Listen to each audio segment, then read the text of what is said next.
Me responda uma coisa, como está a qualidade do seu sono?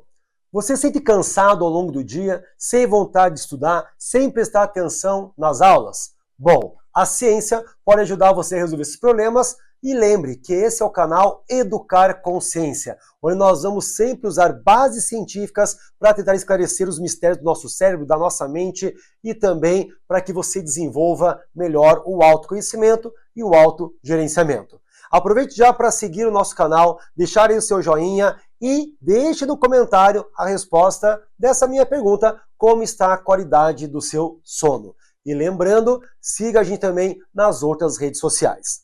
O artigo de hoje, que vai ser O Sono e Seus Interferentes na Aprendizagem, de Arnaldo Nogaro e colaboradores, você encontra lá no nosso site educarconsciencia.com.br, além desse artigo, vários outros e também cursos que podem ajudar você a ter melhor autoconhecimento, desenvolvendo consciência, certo? Então vamos lá.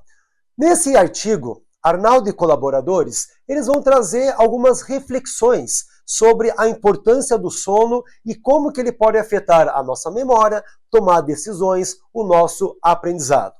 Antes de mais nada, você tem que saber que tudo começa com a atenção.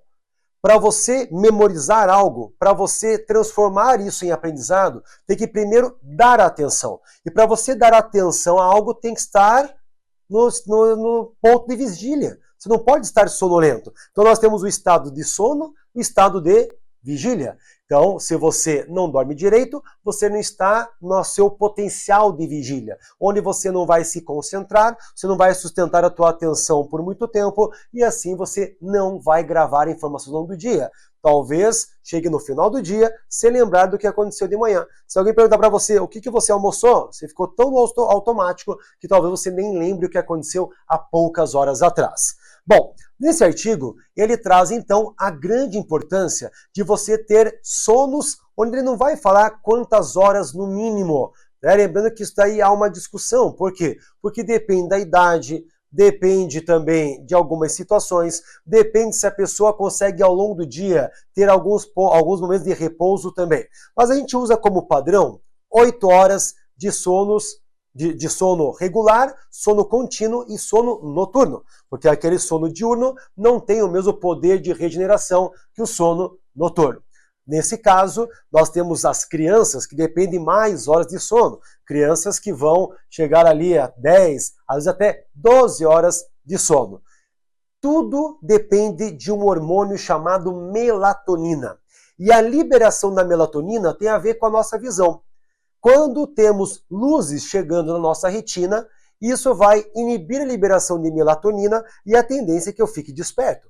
Então, o que acontece? Você fala assim, eu dormi 5 horas nessa noite passada, mas eu estou bem. Então, claro, eu estou dirigindo, eu estou andando, eu estou conversando com as pessoas. Então, ao longo do meu dia, eu consigo fazer as minhas atividades. Mas quando eu vou depender de alguma atividade que exige um aprendizado, memória, raciocínio rápido, é aí que a gente vê que há o comprometimento. Pesquisas mostram que uma pessoa ficar 5 dias ou mais privada de sono, ela começa a desenvolver transtornos psíquicos. Ela começa a ter algumas alucinações, ela não consegue raciocinar direito, ela vai começar a ficar mais estressada, muitas vezes mais agressiva. Se o sono não fosse importante, a evolução não teria feito com que ele acontecesse em tantas espécies por tantas horas. Porque o sono ele vai ocupar boa parte da nossa vida. Então isso mostra que ao longo da evolução ele foi necessário. Qual é o principal motivo? A gente não tem ainda todas as respostas. 100% por que o sono ele é necessário. Mas o que nós temos de resposta é que ao longo do dia a nossa atividade neural vai liberando substâncias que acabam sendo tóxicas para o próprio cérebro. E durante esse sono é importante que ocorra essa reciclagem. Então vai ter uma desintoxicação cerebral. Além disso, uma economia de energia. Lembrando que o nosso cérebro ele exige muito gasto energético. Isso leva a uma certa fadiga. Você já deve ter feito alguma atividade no seu dia a dia onde você teve que ficar muito concentrado por muitas horas. E eu quero saber de você, se você já passou por essa situação de exaustão. Deixa aqui no seu comentário, deixa aqui no comentário a sua resposta, onde você vai me falar quando aconteceu, em que momento, se você estava com uma sobrecarga de trabalho, se era durante a noite, se era durante a madrugada, se você já estava algumas horas, alguns dias aí de sono acumulado, e aí você não consegue pensar direito, você fica cada vez mais estressado e você não acha saída. Aquela situação onde você não sabe para onde seguir. Bom, esse é um dos motivos. Economia de energia e também você remover substâncias tóxicas do nosso cérebro que vão se acumulando durante o dia. Mas nós também temos uma outra situação. A memória de longo prazo, ela é consolidada durante o sono REM.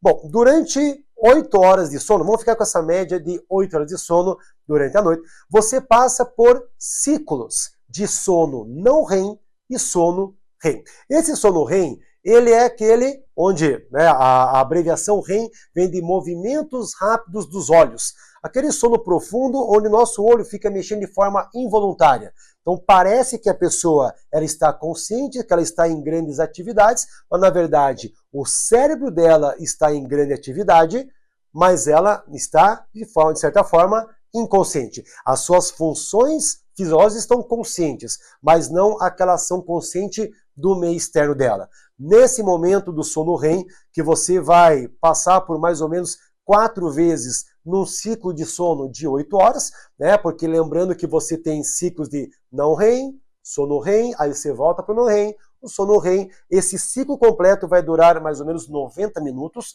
Então, vamos pegar que você fique umas 4 vezes durante a noite no sono REM. Nesse momento, os seus neurônios, eles acabam mudando a sua expressão genética, e nessa expressão genética ativada é onde se consolida a memória. Portanto, o descanso é tão importante quanto a atividade diária. Você ter uma rotina, você ter ali uma organização diária para você ter a sua atividade, ter o seu trabalho, mas também não abrir mão do sono. O mundo atual está fazendo com que a galera prolongue o seu dia, que você chegue em casa e continue trabalhando. Você volta do trabalho, chega em casa e ainda vai responder e-mail. Você ainda vai responder perguntas do WhatsApp que tem a ver com o seu trabalho. Então, para a gente desligar, né, que é o termo que a gente acaba utilizando, acaba demorando muito. Quando você já vê, já é 11 horas da noite, até você conseguir realmente relaxar já é meia-noite e tem que acordar 5, 6 horas da manhã, não conseguindo entrar no sono REM de qualidade. E você realmente está descansado. E vira aquela bola de neve. No dia seguinte vai estar cansado, durante a tarde talvez queira tirar um cochilo, se o seu dia lhe permitir, e vai afetar também o sono da noite. Tem que tomar cuidado com isso. Então, gente, fica aí o meu mais um apelo de que chegue em casa, comece a diminuir o uso de telas, não só celular, mas também notebook, até mesmo a TV. Deixe o ambiente mais escuro, porque lembre, se a luminosidade inibe a liberação da melatonina, é o ambiente escuro, sem estímulo luminoso, que vai fazer com que você libere melatonina e dê entrada no relaxamento, no ciclo do sono, onde você vai ter essa recuperação. Certo? E aí, o que acha de mudar um pouco seus hábitos e permitir um pouco de tédio na sua vida e que o seu cérebro possa se recuperar? Lembrando que o tédio é você ficar um tempo sem fazer nada. Vamos lá? Vamos mudar esses hábitos e melhorar o nosso rendimento?